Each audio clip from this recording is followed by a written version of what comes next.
Chapter 1. What is death? Death is the most fundamental question, yet people can ignore it, avoid it, and just live on in their ignorance, simply because all kinds of idiotic stories have been spread in the world in the name of religion. Death, the most fundamental question. Do you know you will die one day?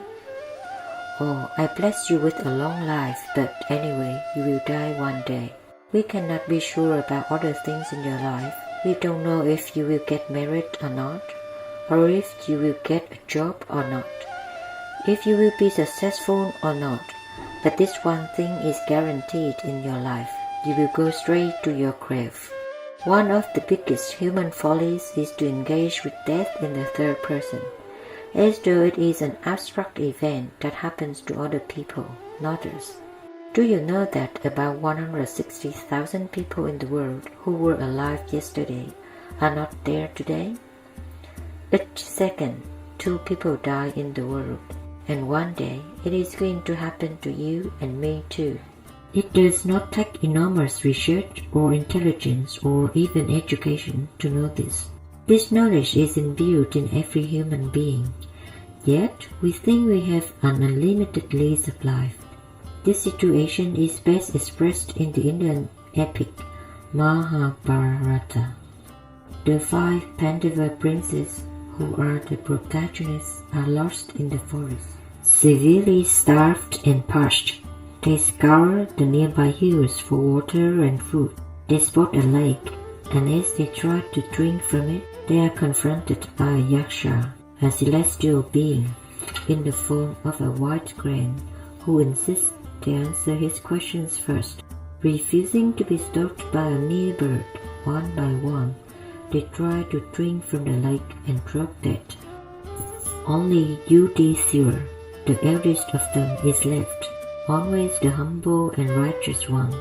Yudhishthira ignores his thirst and engages with the yaksha, who fires a volley of questions about life at him. One of those questions being, what is the biggest wonder of life? Without hesitation, Yudhishthira famously answers, hundreds and thousands of living beings meet death every moment. Yet the foolish man thinks himself deathless and does not prepare for death. This is the biggest wonder of life. The yaksha is pleased with his answer, so he allows him to drink from the lake and also restores the lives of his dead brothers.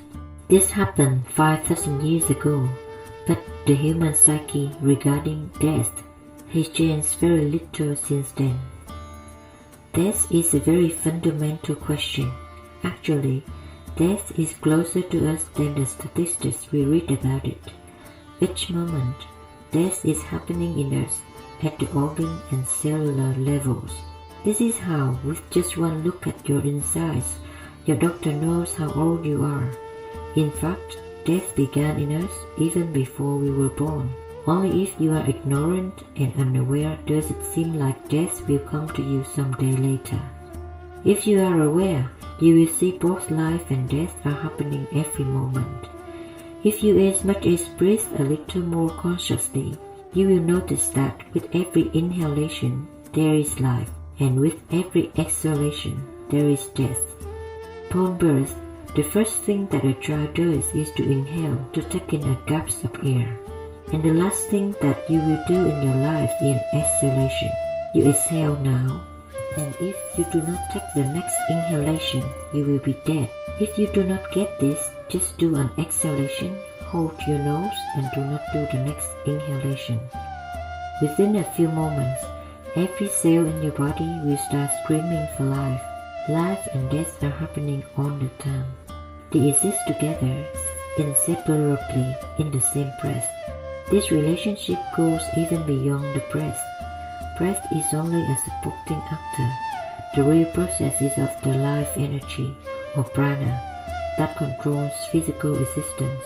With certain mastery over prana, one can exist beyond breath for substantial amounts of time.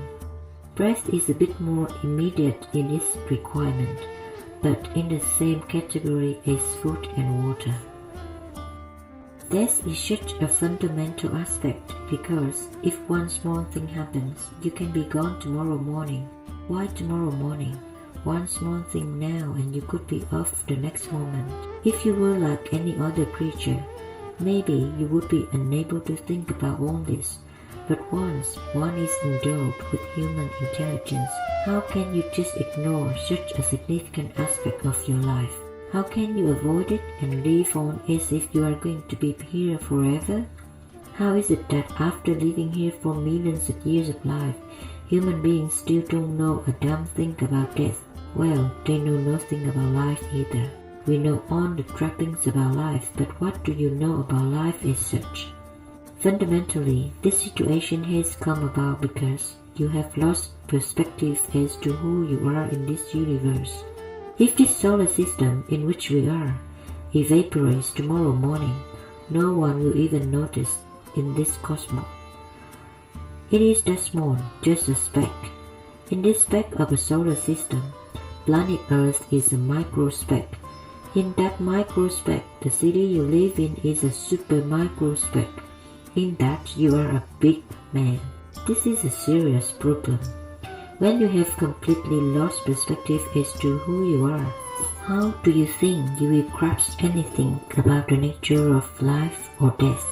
One reason people can ignore death and continue to live on in their ignorance is simply that the religions of the world have spread all kinds of idiotic stories about life and death. They created some silly, childish explanations for everything. How was I born? The stock brought you. Where are you going to go? To heaven. This explanation is very simple but absurd. At least they could have chosen a more efficient mode of transport than a stock. Stocks migrate only in a particular season, so all the children should have been born in that season alone, not during other times. Moreover, if people are so sure that they are going to heaven after they die, I ask them, why are you delaying your departure then?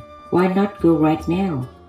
All these silly stories have snuffed out the basic human curiosity about life and death. Otherwise, sheer curiosity, if not the pain and suffering of life, would have strongly propelled many people to seek answers to this fundamental question.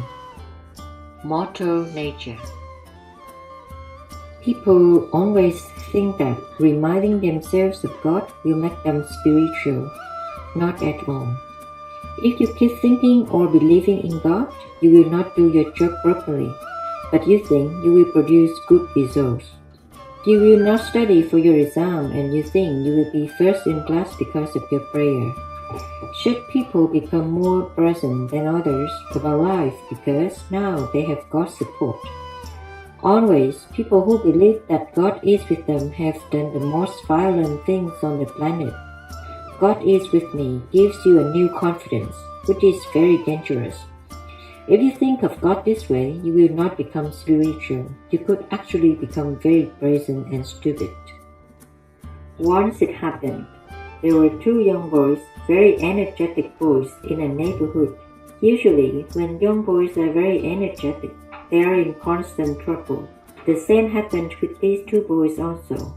Their parents were very embarrassed by them because the entire community was discussing their children.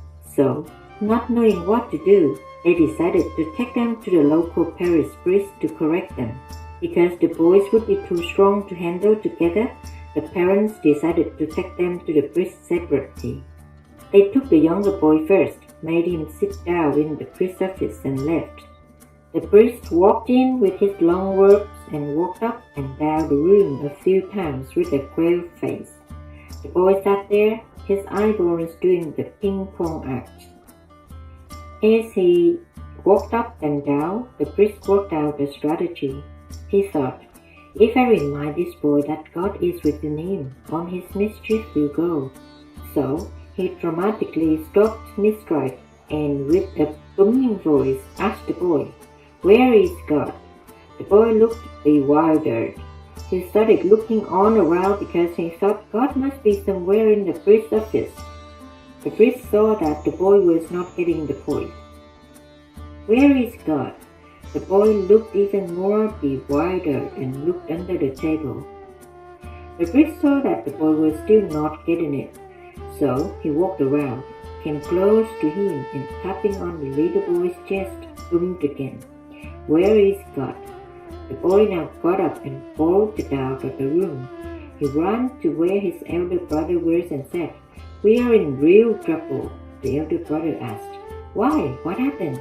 He said, "They have lost their God and they think we did it." Thinking about God, you will think that you can do idiotic things in your life, and with a prayer, everything will be fixed. This is not becoming spiritual. It is only when you become conscious that you will also die, you will turn spiritual. Only when this awareness of mortality seeps into you, you will turn inwards. The moment you address the mortal nature of who you are, you will also want to know what the source of this life is. You will develop the longing to know what this is all about and what is beyond this thing. It will become a natural quest. That is the spiritual process. No one would seek spirituality if they did not know that they would die. When you are young, you think you are immortal. Slowly, as you get older, at least your body definitely reminds you that you are mortal. And when you are faced with death or the death of someone dear to you, you will surely begin to wonder what all this is about. If you are aware of the mortal nature of your life, where is the time to get angry with someone or to quarrel with someone or to do anything stupid in life? Once you come to terms with death and you are conscious that you will die, you will want to make every moment of your life as beautiful as possible. Those who are constantly aware of the mortal and fragile nature of existence do not want to miss even a single moment. They will naturally be aware. They cannot take anything for granted. They will live very purposefully. Only people who believe they are immortal can fight and fight to death. In the Indian tradition, cremation grounds are always held to be very sacred. When someone dies, even if it is someone that you do not know, it takes you somewhere. In any genuine spiritual practice, there is always the smell of death. If you go deep enough into it, it will remind you that you are mortal.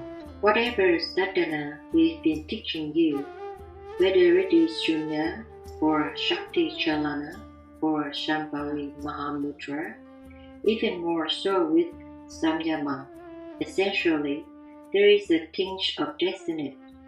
If there is no tinge of death in it, there is no spirituality. It is just entertainment.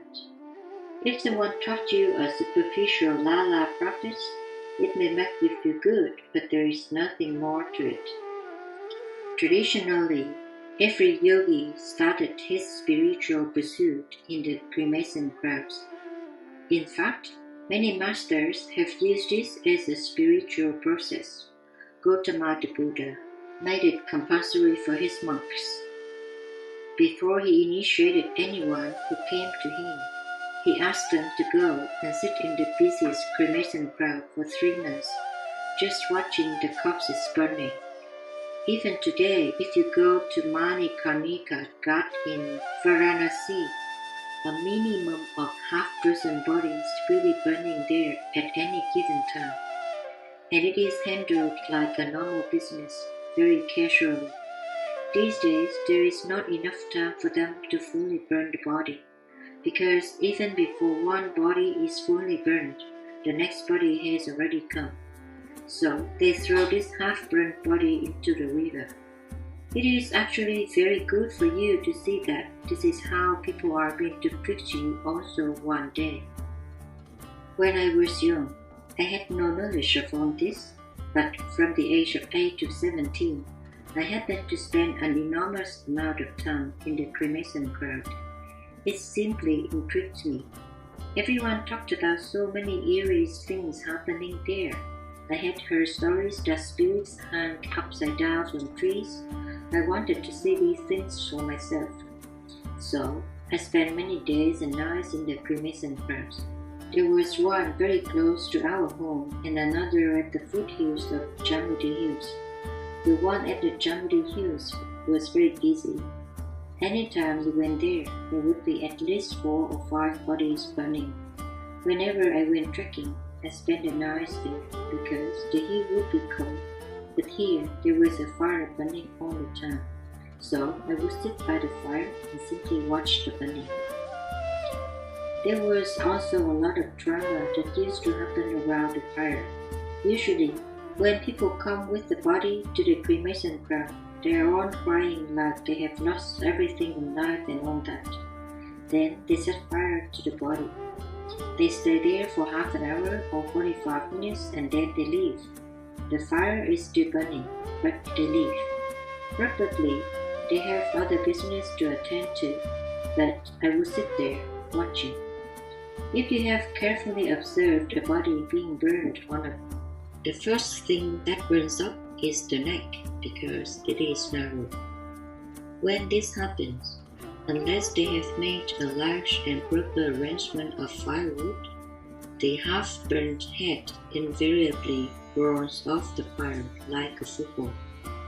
It looks a little eerie, a head rolling off the fire, probably because firewood is expensive or because they do not have sufficient experience in arranging a proper fire.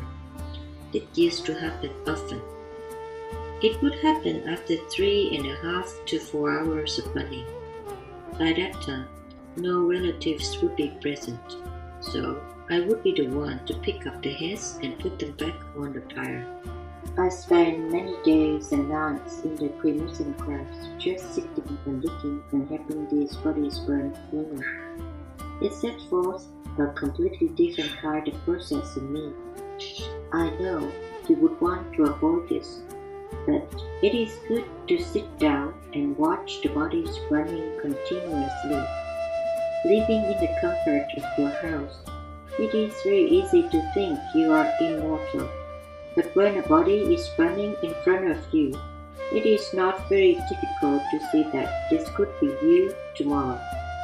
Mentally and emotionally, there may also be reactions, but the most important thing is that the body perceives life in its own way. The sight of another body burning deeply unsettles it. It brings a different kind of awareness and sense within you. Many things that you have imagined about yourself will all get burned in the cremation crowd if you sit there and keep watching what happens. When you are watching the bodies burn, you should not think about it. Simply look at it. Just look at it and look at it and look at it. After some time, you will see it is just you. It is not any different. It is your own body. Once you can replace that body with yours and still sit there, there is a deep acceptance of death.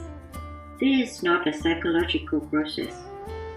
When your very body perceives the fragility of its existence, there is a very profound relief and acceptance. Once there is a deep acceptance of death, then life will happen to you in enormous proportions. It is only because you try to keep death away, life has also stayed away from you. This is why almost every yogi spends a significant amount of time in the cremation grounds at some point or the other in his life. Exploring death.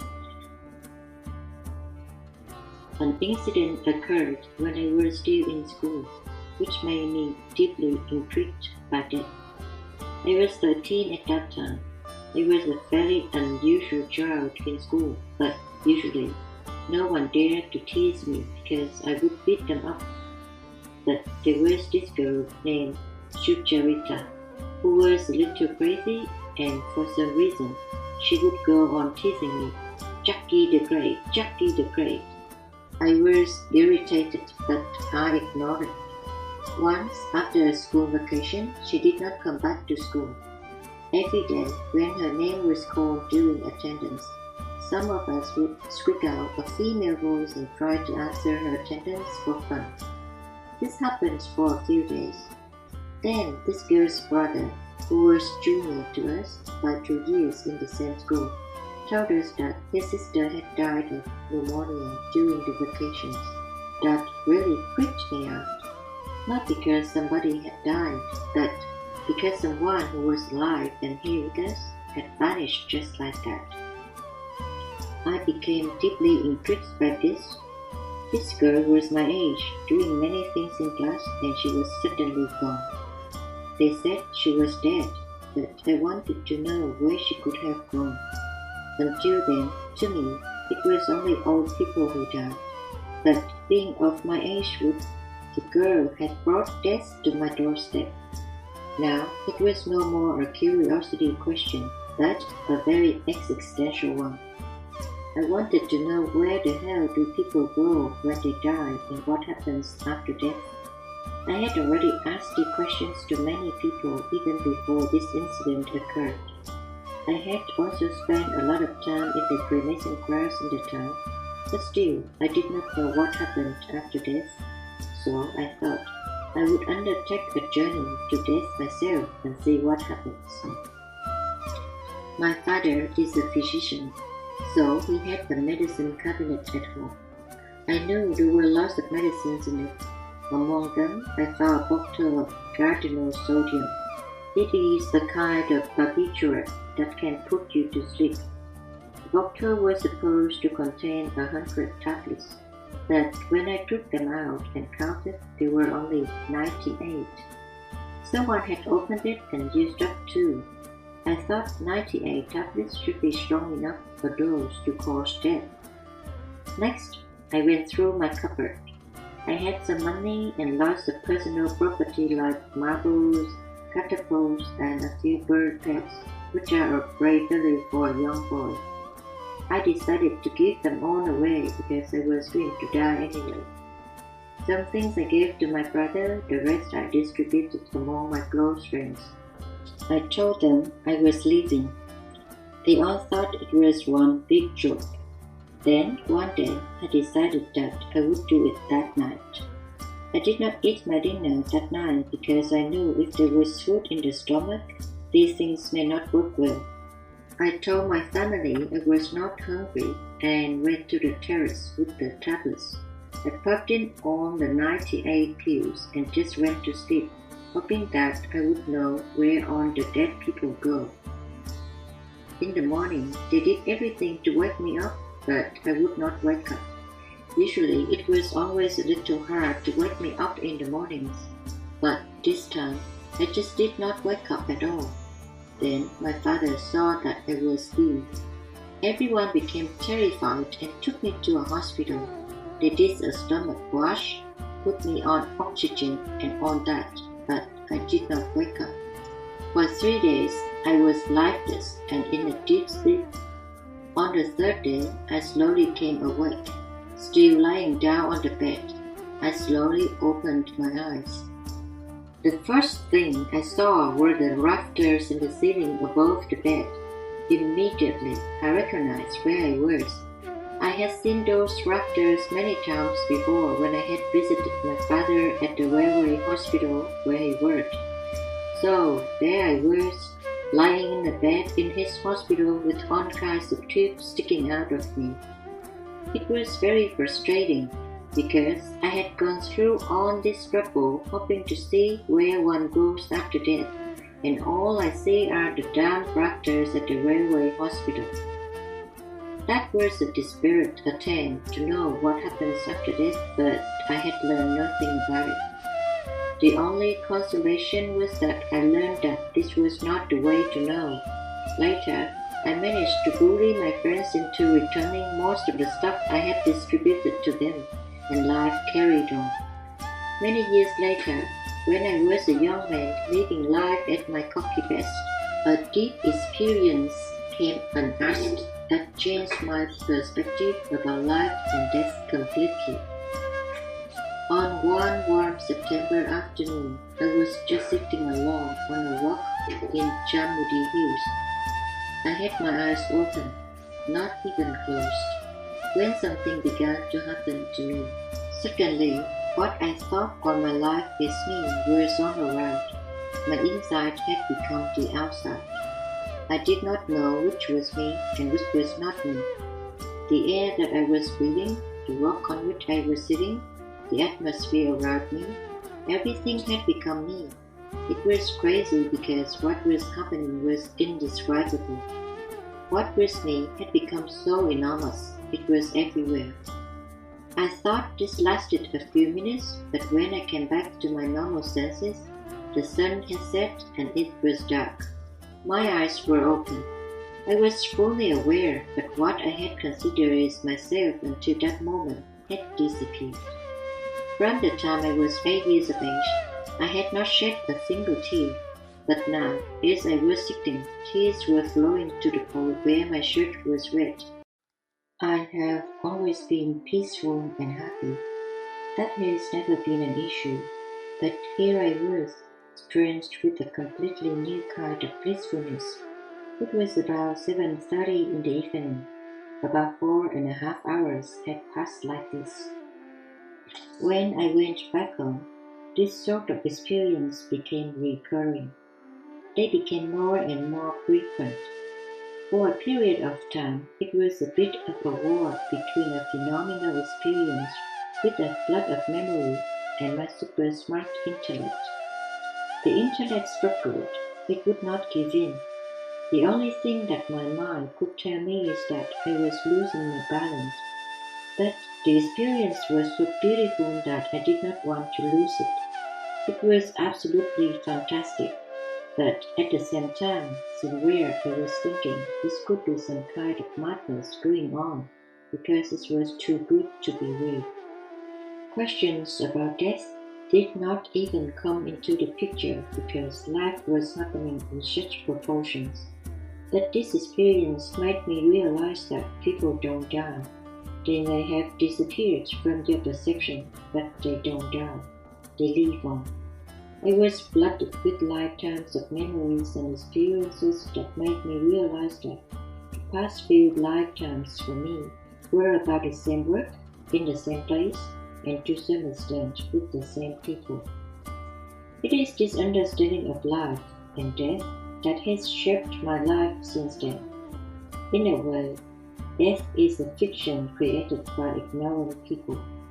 Death is the creation of the unaware. Because if you are aware, it is life, life and life alone, moving from one dimension of existence to another. Is death a calamity? People think that death is a tragedy. It is not. People living their entire lives without experiencing life is a tragedy. If you die, there is really no tragedy. That is the end of whatever problems you are experiencing in life. But if you are alive and not experiencing life in its totality, that is a true tragedy. This is expressed very beautifully in a sacred verse. It says, Janama Sukhadam Marana Karuna. Janama means birth or life. It says, life is a pleasure or joy. This is so. If you learn to handle your body and mind properly, your experience of life will be a pleasure or joy. But marana or death is karuna or compassion. Death is compassion because it will lose you. Right now, people have a distorted orientation of life. They don't want to die. They don't realize that if you were ever condemned to become immortal, or if death were taken away from you, it would be the most horrible thing to happen to you. However beautiful your life becomes, if death comes at the right time to you, you are very fortunate. If it comes late, if life stretches itself beyond a certain point, that will be the worst kind of suffering. Then you will find that when death comes, it will be a great relief. Life needs a certain amount of tension to keep it going, but in death, there is relaxation. In fact, death is the highest relaxation. However, if you also know the relaxation of death when you are alive, then life becomes an utterly effortless process. If you look at life and death as a happening in terms of your experience, your inhalation is life and your exhalation is death. You can experiment with this. Take one big inhalation and see how your body and your mind are. Now do one big exhalation and see how your body and mind are. Which do you find is more relaxing? In fact, whenever tension builds up in you, the natural mechanism in the body wants to exhale. This is what we call a sign. It relaxes you a little bit. Life needs a certain tension, otherwise you cannot keep it going. Death is utter relaxation. This is how it would have naturally been if your mind had not banished death as evil. If your traditions and cultures had not taught you that death is evil or a calamity that should be avoided, believe me, you would perceive it a completely different way. If you observe people around you right now, you will see that almost 99% of the people, their exhalation is never complete. Their mind has rejected death, so their exhalation will not happen totally. They will inhale, but exhalation does not happen totally. This is one of the reasons why, over some time, we build up so much tension within the system that it is reaching a breaking point, both mentally and physiologically. The greatest calamity of the human mind is that it is against death. The moment you reject death, you also reject life. You think life is right and death is wrong. It is not so. Life is what it is only because death is. A river always happens between two banks. First, you are standing on the right bank and say, I don't like the left bank, it should disappear. If the left bank disappears, the river also will disappear. The right bank also will disappear. If the right bank has to be there, the left bank also has to be there. It is like, could there be light without darkness? One who does not embrace death will not know life at all. If you sit here saying, I don't want to die, I don't want to die, I don't want to die, all that will happen is you will not live. You will anyway die, but by denying death, you will not live well until then either. If you are afraid of death, you will only avoid life. You cannot avoid death. Even now, in some cultures, death is held as something that is to be celebrated, not mourned. Jerome, from somewhere you got released into this planet within this atmospheric space. Within that, however large a space you occupy, it is still a small prison. But death is an endless possibility. So there must be much more joy, much more of a sense of excitement about this than birth. For someone who is aware of this possibility, there is no such thing as life and death. Life is death and death is life. They are not different. Death is in fact life in a very intense form. People who have experienced moments of great danger in their life clearly know this. It once happened.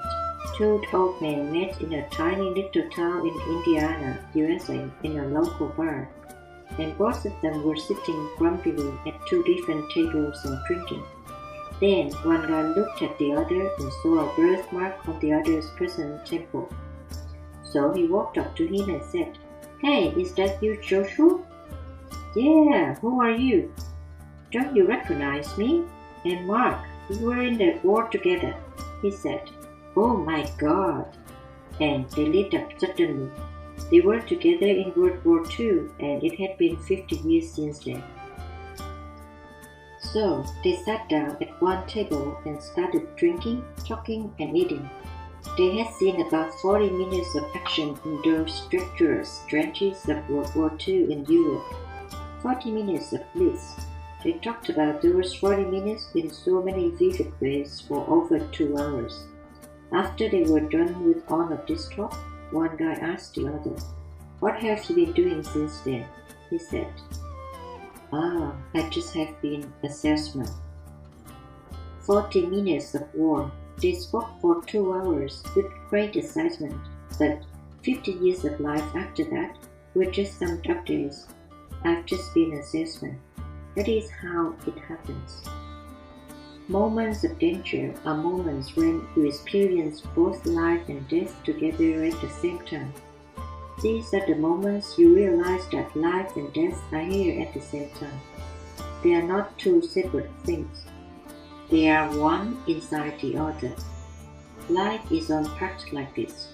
The creation and the creator, life and death, are on parts one inside the other. It takes attention, a lot of attention, to see it. Otherwise, one just lives on the surface, half alive. If you don't know life and death at the same time, you will know only one half of life. Being half alive is a torture always. If you want to live a full life, you should look at your mortal nature every day, not only when you are beyond a certain age. Every day of your life, you need to be aware that you are mortal. It is not that I want to die today, but if I do, it is alright with me.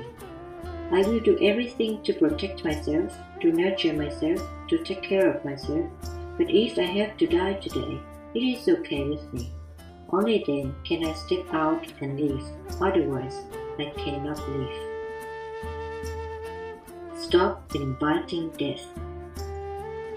If avoiding death is avoiding life, dodging life is inviting death. For most people, if life becomes unpleasant or burdensome, then, knowingly or unknowingly, they start dodging life. Once you start dodging life, you are invariably inviting death. There is no better method in the world to dodge life except to invite death. Either you do it consciously or you do it unconsciously. One major contribution to the multiple complex ailments that you see on the planet these days is that people are trying to dodge life and in the process are inviting death. The body is only cooperating with this. The body is just fulfilling your desire to invite death. Ask and it shall happen. People are trying to avoid life because they think it is unsafe. You should know that the only safe place on the planet is your grave. Nothing happens there. There is no safety in life itself. Like I said earlier, tomorrow morning you may be dead, no matter how much security you create for yourself. I am not wishing you this, but it does not matter how healthy you are, how well you are right now. Tomorrow you may be dead. It is a real possibility. So there is no such thing as security in this life. The moment you start seeking security, naturally you become death-oriented. Unknowingly, you will seek death. In India, it is a tradition that whenever you see a sage or a saint, you should not miss the opportunity to get their blessings. So many times people come to me and say, "Sadhguru, please bless me that nothing should happen to me." Really? What kind of a blessing is this? My blessing is that let everything happen to you. Let everything that is life happen to you. Have you come here to avoid life or to experience life? If you want to avoid life, I have better technology than inner engineering. If you want to avoid life, all it takes is 2 meters of rope to hang yourself from the ceiling. And it is not expensive either. I am talking of efficiency. When alive, to try to avoid life is very negative. Our aliveness is a very brief happening at which we shall be dead for a very long time. So, taking one's life is not really an option. This happens by mistaking the psychological drama for the existential life. The moment you think of security, you are assisting death. I want you to know, death does not need your assistance. Death is super efficient. On the other hand, life needs your assistance. If you notice, whatever you do with life, no matter how much you do with life, there is still something more you can do with it. Life needs all your attention and efforts. Death does not need your support. It will anyway happen, and it will happen with absolute efficiency. There is no failure here. Its own shall pass. People think nothing new should happen to them, but they want an exciting life. How is this possible? This is a no-win situation you are creating for yourself. What can happen to you at the most? At most, you will die. There is nothing more that can happen to you. And whatever happens in your life, you did not come here with an investment. You came empty-handed. You cannot lose in this life. See how wonderful it is? Whatever happens, you are still on the profit side. So what are you complaining about? This happened about 10 years ago. At that time, the stock market in India was going down. Some people in Mumbai brought a man to meet me. It seems he was initially worth about 250 million rupees. Then he took a bidding in the stock market. In about 8 months' time, he was worth only about 30 million rupees. Now, the man was broken, depressed, and wanting to commit suicide because he had only 30 million rupees. He was in a bad state, so they wanted me to help him. I thought it was funny because for many Indians, 30 million rupees is more than heaven. If you give an option between heaven and 30 million rupees, they will choose 30 million rupees. But this man is depressed and wants to commit suicide because he has only 30 million rupees. It is not just about him. You are doing this to yourself all the time too. Let new things happen to you. If you create this kind of nothing should happen to me situation within yourself, you will become stagnant. Stagnation is death. If life does not move on, if new possibilities don't arise within you, you are living death. This is the reason that even when nothing has gone wrong with people's lives, you can see so many long faces on the street. For most of them, life has worked out far better than they ever imagined. Materially, we are all living much better than our fathers and grandfathers did. But still, there are these long faces on the street. This is happening not because something has gone wrong. This is because of stagnation. You cannot live with stagnation because that is like living death. Being living death is a fantastic experience, but to be death-like when alive is horribly painful. If you are alive, it is wonderful. If you are dead, we are not bothered by you. There are too many dead people walking, which is why there is such misery on the planet. They were all bright and alive at one time, now slowly, they are half into the grave. Yes, with time the physical body will deplete. That is why, if only psychological and physiological processes are in your experience, it is only natural that with the passage of time you will deplete.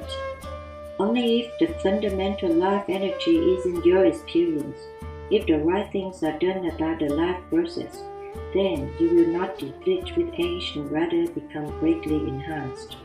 So, it is only life which must be constantly cranked up. There is no need to invite or practice death because death does not need your support.